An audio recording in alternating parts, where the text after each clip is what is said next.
दोस्तों, सलाम मसनून। अब आप वीएम खलीलुर्रहमान से उर्दू में ख़बरें सुनिएगा। कोरोना की दूसरी लहर, पुणे में फिर नाइट कर्फ्यू। कोरोना के बढ़ते मामलों को देखते हुए ज़िला इंतज़ामिया ने नाइट कर्फ्यू का ऐलान कर दिया है। ज़िला में रात 11 बजे से सुबह 6 बजे के दौरान गैर ज़रूरी सरगर्मियों की इजाज़त नहीं होगी। इसके अलावा स्कूल, कॉलेज और प्राइवेट कोचिंग इदारों को भी 28 फरवरी तक बंद रखने का फ़ैसला लिया गया है। रेस्तोरां भी रात 1 बजे की बजाय 11 बजे ही बंद होंगे। इंतज़ामिया का कहना है कि नायब वज़ीर आला अजित पवार और दीगर सीनियर अफसरों से मीटिंग के बाद ये फ़ैसला लिया गया है। कर्फ्यू के फ़ैसले का ऐलान करते हुए पुणे के डिविजनल कमिश्नर राव ने कहा कि ज़िला में वायरस के हॉट स्पॉट की शनाख्त कर ली गई है। इसके मुताबिक सख्ती बरती जा रही है। वाज़ह रहे कि मुल्क के कई हिस्सों में कोरोना वायरस ने दोबारा रफ्तार पकड़ ली है। इस दरमियान कोरोना की एक दूसरी लहर में सबसे ज़्यादा मुतअस्सर रियासत महाराष्ट्र है। महाराष्ट्र में कोरोना के मामले तेज़ी से बढ़ रहे हैं। रोज़ाना दर्ज किए जाने वाले कोरोना के मामलों में इस हफ्ते अचानक मज़ीद तेज़ी देखी गई है। रियासत में सरगर्म मामलों में 29% का इजाफ़ा हुआ है। गुज़िश्ता रोज़ रियासत में लगातार दूसरे दिन 6000 से ज़्यादा नए मामले सामने आए हैं। देखिए, ये महाराष्ट्र की हालत है। तमिलनाडु में हालत बेहतर है, मगर एहतियात ज़रूरी है। एहतियात ना बरतने पर फिर यहाँ इजाफ़ा हो गया इस वबा में, तो लॉकडाउन की नौबत भी आ सकती है। ख़ासकर फैक्ट्रियों में, टैनरियों में, सिनेमा हॉल में, स्कूल और कॉलेजों में बहुत ही एहतियात की ज़रूरत है। इसके अलावा शादी ब्याह में भी लोग बग़ैर एहतियात के सब कुछ करते हैं। ये भी ख़तरे से खाली नहीं। यहाँ भी एहतियात की ज़रूरत है। बातचीत करते वक्त लोग कहते हैं कि हमें कोरोना की फ़िक्र ही नहीं, उसके बारे में सोचते ही नहीं। ठीक है, हिम्मत के लिए, मगर इसका मतलब ये नहीं कि हम एहतियात न बरतें और इस वबा को फिर से आने दें। एहतियात बहुत ज़रूरी है। इसका ख्याल रखना हमारा अखलाक़ी फ़रीज़ा है।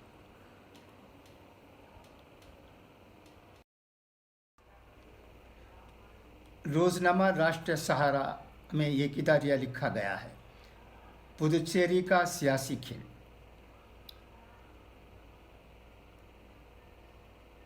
पुदुचेरी में जिस तेज़ी से और ड्रामाई अंदाज में सियासी हालात बदले हैं, इससे पूरा मुल्क हैरत ज़दा है। लेकिन ये सियासत है, इसमें कुछ भी बैद नहीं।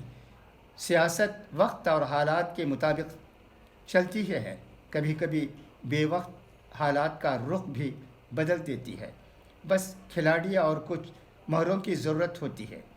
कोई सोच सकता था कि 33 असेंबली नशस्तों वाली छोटी सी रियासत, जिसमें 3 मेंबर मरकज़ी हुकूमत की तरफ से नामज़द होते हैं, वहाँ ऐसे वक्त में हुकूमत को गिराने और नई हुकूमत बनाने की सरगर्मियाँ इतनी तेज़ हो जाएंगी कि सरकार को ख़तरा लाहक हो जाएगा।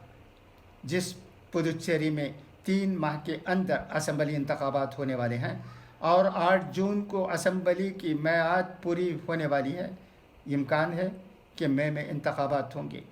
मौजूदा सरकार की हल्फ बर्दारी 16 मई 2016 को हुई थी। वैसे तो वहाँ इलेक्शन की तैयारियाँ होनी चाहिए, बल्कि हो रही थीं, लेकिन इलेक्शन से पहले सरकार गिराने और नई सरकार बनाने का खेल शुरू हो गया, जिसका अंजाम फ्लोर टेस्ट से पहले ही नज़र आने लगा। कांग्रेस की वी नारायण स्वामी सरकार का गिरना तय है। सरकार के हामी मेंबरान की तादाद 19 से घटकर 13 हो गई है, जिनमें तन्हा कांग्रेस के 15 मेंबरान थे, जो अब 9 हो गए और अपोजिशन की सफ़ में 14 मेंबरान हैं। यहाँ भी कर्नाटक और मध्य प्रदेश वाला खेल खेला गया। सरकार के हामी मेंबरान ने इस्तीफ़ा देकर इसे अक़लियत में और अपोजिशन को अक्सरियत में कर दिया। दिलचस्प बात यह है कि जोड़ तोड़ और इस्तीफ़ा की वजह से असम्बली की 7 यानी 20% से ज़्यादा नशिस्तें खाली हो गई। ज़ाहिर सी बात है कि इन खाली नशस्तों पर अभी इंतखाबात तो नहीं होंगे, लेकिन इक़्तिदार की तब्दीली में उनका रोल सबसे अहम होगा। पुदुचेरी में न सिर्फ सरकार बदलने की बातें हो रही हैं, बल्कि जोड़ तोड़ का खेल जैसे ही शुरू हुआ, सबसे पहले यह खबर आई कि वहाँ की लेफ्टिनेंट गवर्नर किरण बेदी को हटा दिया गया और उनकी जगह तंबुलिसाई सुंदरराजन को जिम्मेदारी सौंप दी गई, जिन्होंने हुकूमत को अक्सरियत साबित करने की हिदायत दी। कांग्रेस लाख कोशिश के बावजूद सरकार बचाने में नाकाम नज़र आ रही है। हालांकि जब वहाँ जोड़ तोड़ का खेल शुरू हुआ तो पार्टी के साबिक़ सदर राहुल गांधी ने रियासत का 2 रोज़ा दौरा किया था, लेकिन लगता है कि वो अपने मिशन में कामयाब नहीं हो सके, क्योंकि उनके दौरे के बाद भी पार्टी के मेंबरान असम्बली के इस्तीफ़ा का सिलसिला जारी रहा। तादम तहरीर 5 मेंबरान असम्बली इस्तीफ़ा दे चुके हैं, जबकि एक मेंबर को पार्टी मुखालिफ सरगर्मियों में शामिल होने के सबब नाअहल करार दिया चुका है। इनमें से 2 बीजेपी में शामिल हो चुके, बाकी भी जल्द शामिल हो सकते हैं। ज़ाहिर सी बात है कि इस्तीफ़ा देने वाले तमाम मेंबरान अगला इलेक्शन बीजेपी के टिकट पर ही लड़ेंगे। हैरत की बात है कि 2016 के असम्बली इंतखाबात में बीजेपी का कोई उम्मीदवार कामयाब नहीं हुआ था। अभी जिन 3 मेंबरान असम्बली को पार्टी का बताया जा रहा है, वो उसके टिकट पर कामयाब नहीं हुए थे, बल्कि अज़्र क़ानून मरकज़ की तरफ से नामज़द हैं। चूँकि मरकज़ में बीजेपी की सरकार है, इसलिए उनको भी बीजेपी का मेंबर कहा जा रहा है, वरना आवाम इलेक्शन में दर्ज फहरिस्त ज़ातों के लिए मखसूस 5 नशस्तों समेत 30 मेंबरान को ही मुंतखब करते हैं। जोड़ तोड़ के इस खेल का असर आइंदा असम्बली इंतखाबात में यकीनन पड़ेगा। गौरतलब अमर है कि कांग्रेस के साथ जोड़ तोड़ का खेल गोवा, कर्नाटक, मध्य प्रदेश, त्रिपुरा, मणिपुरा और मिज़ोरम समेत मुतअद्दिद रियासतों में हो गया, लेकिन उसने अब तक इससे कोई सबक हासिल नहीं किया। पार्टी इलेक्शन में टिकट देती है और इसके टिकट पर उम्मीदवार कामयाब भी होते हैं, लेकिन वो उनको पार्टी में बरकरार नहीं रख पाती। मेंबरान की अलहदगी, इस्तीफ़ा या दूसरी पार्टी में शमूलियत से कांग्रेस की हुकूमत भी गिर जाती है। ऐसे में पार्टी के ताल्लुक़ से लोगों में क्या पैगाम जाएगा, इस पर संजीदगी से गौर फ़िक्र और ठोस हिकमत अमली इख्तियार करने की ज़रूरत है। सियासत में ये क्या हो रहा है हम सब देख रहे हैं, मगर खामोश हैं। इस तरह की हालत कब तक जारी रहेगी? जब कोई आदमी एक पार्टी के टिकट पर जीत कर आ जाता है तो उसे दूसरे पार्टी में शामिल होने की इजाज़त नहीं होनी चाहिए। اس سلسلے میں اگر کوئی قانون بنتا ہے تو جو ہمارے ملک کی جمہوریت کو کے لیے اچھا رہے گا۔ اس پر کئی لوگ سوچ سکتے ہیں اور خیالات ظاہر کر سکتے ہیں۔ سیاست بہت خراب ہو گئی ہے۔ پولیٹکس از ڈرٹی کہتے ہیں، اب یہ ڈرٹی نہیں بلکہ ڈرٹیسٹ پولیٹکس ہو گئی ہے۔ خدا کرے کہ سیاست اچھی ہو تاکہ ہمارا ملک ٹھیک طریقے سے جمہوریت پر عمل کرتے ہوئے ترقی کے راستے پر آگے بڑھے۔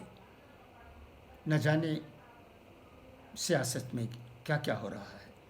اب تمل ناڈو میں بھی انتخابات آنے والے ہیں اسمبلی کے لیے۔ یہاں کیا کھیل کھیلا جاتا ہے، کیا گل کھلائے جاتے ہیں، کیا حالت پیدا ہوتی ہے، کس طرح کے کام یہاں ہونے کی امید کی جا سکتی ہے، یہ بھی دیکھنے کی بات ہے۔ خدا کرے کہ پدوچیری کی طرح یہاں کوئی حالت پیدا نہ ہو۔ یہاں دراوڑ پارٹیاں ہیں، مضبوط پارٹیاں ہیں، یہ دونوں۔ ہو سکتا ہے یہاں کوئی کھیل آسانی سے کھیلا نہیں جا سکتا۔ خدا کرے کہ ہم جو سمجھتے ہیں وہ ٹھیک نکلے، یعنی تمل ناڈو کی سیاست اچھی رہے، جمہوریت برقرار رہے اور یہاں ہمیشہ وہ کام ہوتا رہے جن کی لوگ خواہش کرتے ہیں۔ یہاں تمل ناڈو میں انڈسٹریل ڈیولپمنٹ کی ضرورت ہے۔ اسکولوں اور کالجوں میں اچھی تعلیم کی ضرورت ہے اور لوگوں کو نوکری مہیا کرنے کی ضرورت ہے۔ ان تمام باتوں پر اگر حکومت آنے والے انتخابات کے بعد سوچتی ہے اور کام کرتی ہے، یہ سب کے لیے اچھا رہے۔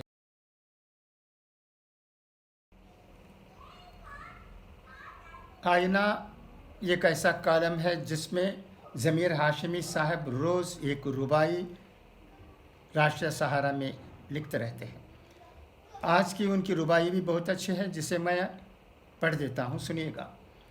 اللہ اللہ کر کے کچھ خطرہ ٹلا سا تھا لگا، اللہ اللہ کر کے کچھ خطرہ ٹلا سا تھا لگا، ہم نے سمجھا تھا کورونا ہو رہا ہے بے اثر، لاک ڈاؤن کی مگر نوبت ہے پھر مہاراشٹر میں، ہم سے بھی کچھ احتیاطیں چاہتی ہیں یہ خبر۔